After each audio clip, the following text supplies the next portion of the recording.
Assalamualaikum warahmatullahi wabarakatuh. So my name is Nurliana binti Bakar and my partner Nur Shazlin binti Ismail. So we are going to present about the Roaring Twenties. Basically what we are going to present is about the introduction, political, economy, social and cultural aspect. So for my part introduction, the Roaring Twenties refers to the decade of the 1920s in Western society, political and Western culture. For the first time in America lived in cities than on farm. The nation total wealth more than doubled between 1920s and 1929, and this economic growth swept many Americans into an affluent but unfamiliar consumer society. And for political, the election of 1920s. So during the election in 1920s, three Republicans occupied in White House, which is Warren G. Harding, Calvin Coolidge, and Herbert Hoover. So Warren G. Harding, Harding's campaign slogan, which is "A Return of Normalcy," aptly described American politics. For the entire period, the nation turned away from the reforming zeal of the progressive era and the moral vision of wisdom's wartime leadership toward a government whose domestic economy policy opposed federal regulation and encouraged business expansion. So, although he was affable and popular, Harding's naivety made him a disaster as president. He was convicted of fraud and related felonies involving the agency's hospital construction fund.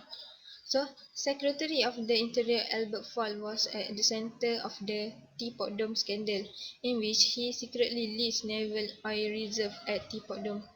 Harding was not directly involved in corruption, and he died in office during August 1923 before the charge against his appointees became public. So during the election in 1924, um, uh, Calvin College had won the election. So he was given credit for booming economy and home and no visible crisis abroad. He was aided by a split within the Democratic Party. So the regular Democratic candidate was John V. Lewis, a little known former congressman and diplomat from West Virginia. Calvin Coolidge did not believe the president should take an activist role in government, and he was as opposed to the regulation of business as Harding had been. His famous quote, which is "The business of America is business," sum up the Republican creed of the 1920s. So when Coolidge decided not to run for a second term election in 1928, the Republican nominated Herbert Hoover.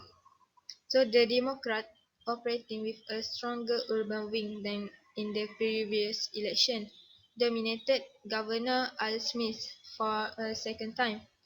With the country still riding the high tide of prosperity that the Republicans took full credit for, Hoover was impossible to beat. So in the election 1928, Hoover won the majority. Herbert Hoover was an American politician, served as the 31st President of US from 1929 to 1933. So among other things, he helped save millions from starvation during and after the First World War. So although some of his measures, like the establishment of RPC, provide some relief, however, largely failed in handling the Great Depression. The economy kept failing and the unemployment rate rose to 25%. This ultimately led to his landslide defeat in the presidential election against Franklin D. Roosevelt. Next, we move to the economy. American Consumer Society, which is welfare capitalism, uh, real income increase, higher rate for owner manager skilled labor, and minimal increase rate for unskilled labor and working class. The insurance, profit sharing, worker and safety also decrease the influence of union. As for mass production, wide variety and availability of consumer product at affordable price such as modesty, domestic appliance, uh, and also installment plans give the impact of the automobile. So next, my friend will continue on the society and culture aspect. So that's all for me. Thank you.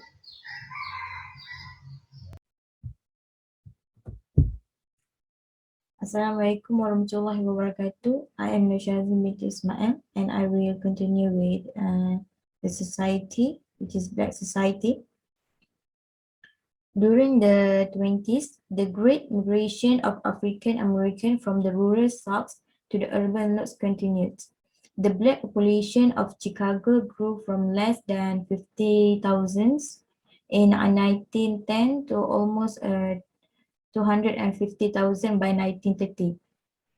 The 1920s were also the time for new political and cultural development within the African American community.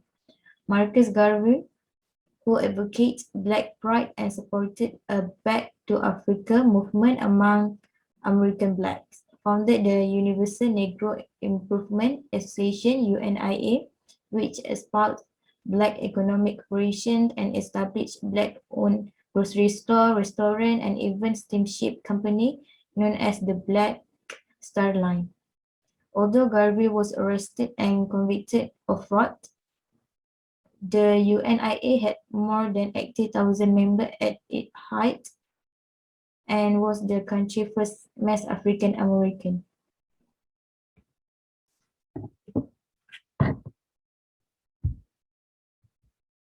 Now move to the Harlem Renaissance. The first stage of Harlem Renaissance started in the late 1910s. In 1917, the premiere of Granny Mummy, The Rider of Dreams, Simon of Cyrenian play for the Negro Theatre took place. This plays, written by white playwright Ridgely Torrance, future African-American actor, conveying complex human emotions and yearning. They rejected the stereotype of the blackface and minstrel traditions.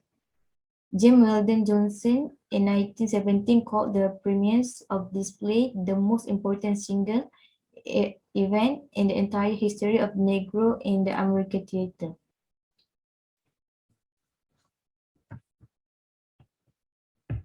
And then move to the 1920 society immigrants.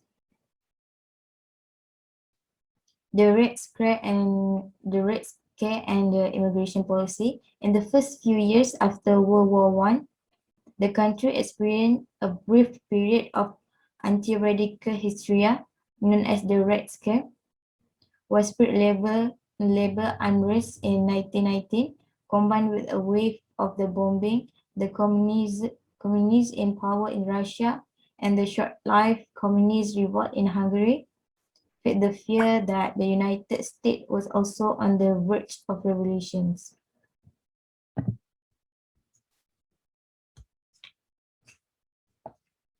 Nicola Sacco and Bartolomeo Vanzetti were Italian-born, self-admitted anarchists who in 1920 were indicted for robbery and murder in Massachusetts. They were found guilty and sentenced to death in July 1921. Hostility towards foreigners was also reflected in a fundamental change in American immigrant policy. In 1920, the flow of new immigrants approached pre-war level. Congress responded in 1921 with the Quota Act, which set the maximum number of immigrants entering the United States annually at 350,000,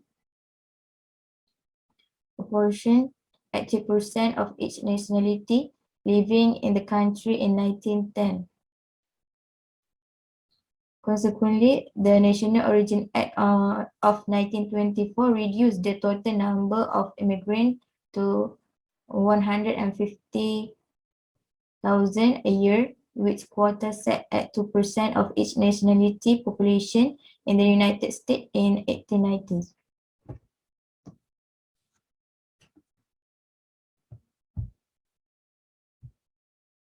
And then 1920 society women. One of the most enduring image of 1920s is that of the flappers, a young woman with short hair wearing a knee-length dress, rolled-up stocking, and unbuttoned rain boots that flapped when she walked.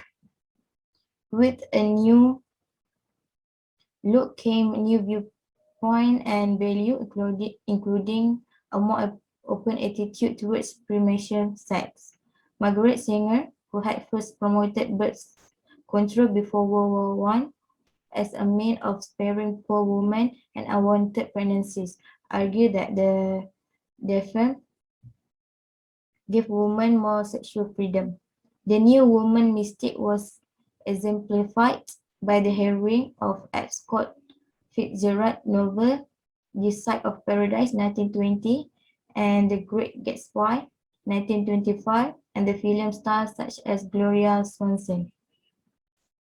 Female employment grew slowly in the 1920s, mostly in occupation traditionally identified with women, like office and social work, teaching, nursing, and apparel manufacturing. And women who worked were usually single, divorced, or widow. Even with more women in the workplace, no progress was made on the issues such as job discrimination or equal pay. After the passage of the 19th Amendment, women political progress also slowed. When given the vote, for example, women cast their ballot much the same way that men did, basing their decision on class, regional, and ethnic loyalties rather than gender. And then culture war, which is Ku Klux Klans. The Ku Klux Klans is an organization formed by white soldiers during Reconstruction, was revised in Georgia in 1915. The new clan was particularly strong in the Midwest and Southwest, as well as in cities such as Atlanta, Chicago, Detroit, and Indianapolis. According to its supporters, it stood for law and order, old-time region, and the moral value associated with it. Immigrant, immigrations restriction and opposed group who were not 100% American like foreigner, Catholic, Jew, and African American.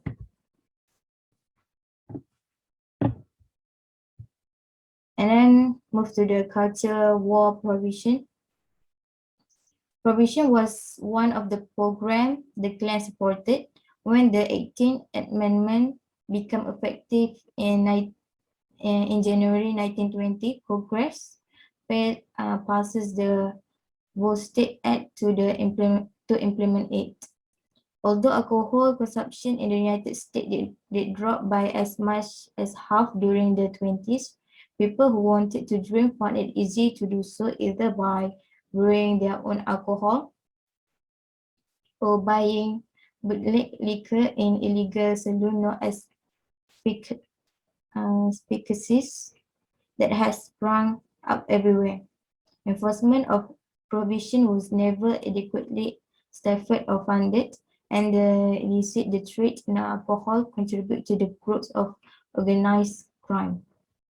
By the end of the decade, many Americans recognized that prohibition may well have caused more problems than it solved.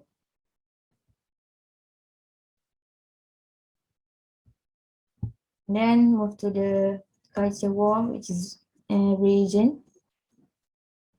Fundamentalist Protestants failed their belief challenged in the 1920s. Secular culture of the time seemed to have little place of religion, and church attendance was in decline. A movement to defend traditional religion by emphasizing a literal interpretation of the Bible gained momentum in the 20s and especially target Darwin's theory of evolution as a symbol for what was wrong in modern society. By the mid-1920s, a number of states has enacted law prohibiting the teaching of evolution. The law was challenged in Tennessee by a young high school biology teacher named John Scopes. Popularly, known as the Monkey Trial. Scoop Trial was the first ever broadcast over radio and became a national event primarily because of the notoriety of the attorney representing each side. The American Civil Liberties Union brought in Clarence Darrow, the most famous defense lawyer in the country, for Scopes, while the World Christian Fundamentalist Union engaged William Jennings Bryan, three-time president candidate and the former Secretary of State, to assist the prosecution. The trial was a clash between the two men and the belief they represented. The high point came when Darrow called Bryan, a recognized lay authority on the Bible, as the witness, and Bryan admitted on the stand that it was possible that creation may not have taken place in 24 hours a day, thereby refuting the literal interpretation of the Bible.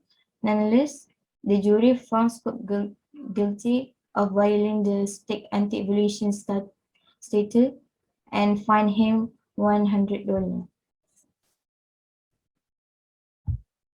Name of the Jazz Age. Commercial radio begins in 1920 when Pittsburgh station KDKA broadcast the result of the presidential election as the number of homes with radio rapidly increased. The airwaves become the medium over which Americans got their news and entertainment. The business of radio was simple and supported the growing consumer culture. Local radio stations affiliated themselves with national networks such as NBC 1926 or CBS 1927, which provided programming underwritten by companies who bought airtime for their commercial. Motion pictures also became a major entertainment industry during the 20s, and the leading star of the time, Mary Pickford, Douglas Fairbanks, Charlie Chaplin, Greta Garbo, and Rudolph Valentino, become popular icons. Studio-built theatre that resembled plays featuring mirror lush carpeting and grace names such as Rialto and Ritz. Going to the movie became a social occasion and one of the main activities for young people, and turned into even greater phenomenon with the release of The Jazz Singer in 1927, the first talking motion picture. And then next is the hero worship.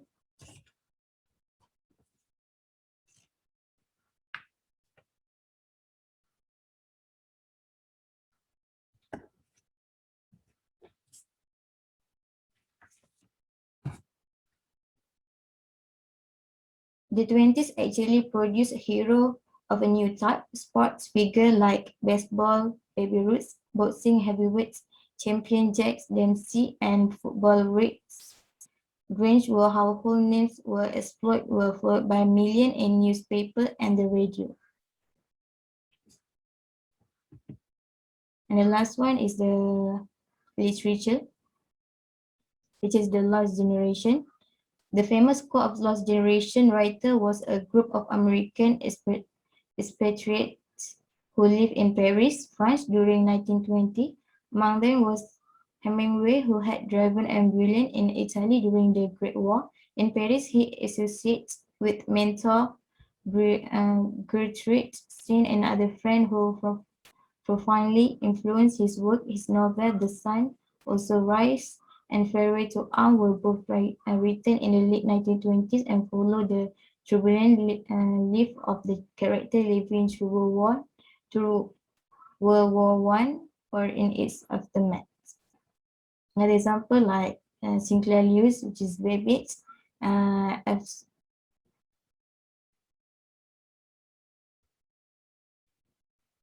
that's all from me.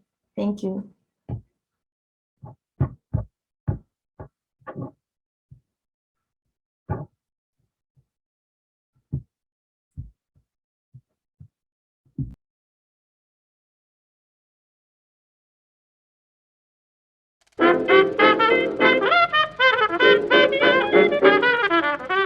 1920s was a period of great social, political, and economic change, especially in the US, and has come to be called the Roaring Twenties. By this time, more Americans were living in cities than on farms, and the nation's wealth more than doubled. This created a rise in consumerism. Many Americans bought the latest home appliances and clothing. People listened to the radio and went to movies. For many Americans, especially those in the cities, life was in full swing. With lots of money and lots of time, entertainment was in high demand. The film industry exploded. Hollywood was releasing over 800 films every year. Today, it's rare to have over 500. By the end of the 1920s, 75% of Americans went to the movies at least once a week. The first horror films ever made were released at this time, and the greats of silent comedy, including Buster Keaton and Charlie Chaplin, were shown across theaters. Entertainment also began to enter the household. Radios became a really popular product. Manufacturers were flooded with orders and demands for more radios. Between 1923 and 1930, 60% of American families bought radios. Families gathered around the radios for nighttime entertainment. The 20s were also a great time for music, and commonly known as the Jazz Age. Jazz big bands were all the rage, especially among the younger generation. People went to music halls and danced the Charleston, the Black Bottom, the Flea Hop, and the Cakewalk. The popularity of radios and phonographs made music accessible to everyone. Literary and visual arts were impacted as well, especially during a movement known as the Harlem Renaissance, which was focused on the arts in African American culture. This movement was closely tied to civil rights and brought out racial pride in the African American community. Famous poets like Langston Hughes and Zora Neale Hurston inspired and influenced many African American artists and authors, even today. There were many cultural changes as well, especially among the younger generation. Flappers were young women with bobbed hair and short skirts who drank, smoked, and were more sexually free compared to the more conservative previous generations. During the 1920s, new advancements were also made in transportation and infrastructure. One of the most important consumer products was the automobile. Henry Ford had made the first affordable automobile, named the Model T, back in 1908. By 1924, over 10 million Model Ts had been produced. People could now live further away from their jobs and easily commute to work, thus creating suburbs. Political changes were also made at the time. Prohibition was a nationwide constitutional ban on the production, importation, transportation, and sale of alcoholic beverages, which remained in place from 1920 to 1933. This resulted in the creation of speakeasies and gangs that illegally sold alcohol. During the Prohibition, crime rates increased by 24% in 30 major cities. So now this raises the question, what caused the Roaring Twenties? Well, during World War I, the US manufactured and sold a lot of weapons to the Allies. Around $17 billion was made by the weapon industries in the US. Annual incomes went from $580 in 1914 to more than $1,300 by the end of the decade. World War I dramatically changed the domestic economy, which set the stage for the prosperity of the 1920s. The main short-term effect of the Roaring Twenties was the stock market crash of 1929. There was an increase in bank credit and loans. These allowed people to buy things without having the money for it, and this doubled the consumer debt. The stock market kept rising during the 20s, and investors became overconfident and optimistic. Eventually, confidence fell, and investors all rushed to sell, since they were all heavily in debt. The crash marked the beginning of the Great Depression, the largest economic recession in U.S. history, which lasted 10 years. The Roaring Twenties had a lasting impact on the modern world. Lots of inventions from the time are still in use today, like the traffic light, pop-up toaster, and especially penicillin. The most important thing, though, was the increasing use of the assembly line, popularized by Henry Ford. This allowed for the mass production of anything, and this process is widely used in factories around the world today. The Roaring Twenties was similar to the European Renaissance and also the Enlightenment. They were all cultural revolutions which challenged past ideas or customs. Flappers defied the normal ways of being a woman. The Harlem Renaissance revolutionized African American arts.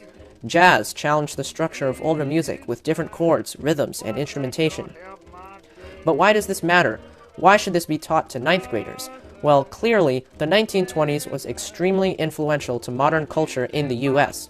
It was a time when movies, music, art, and pop culture flourished. Women and African Americans began to express themselves more freely, and most importantly, everyone had a great time.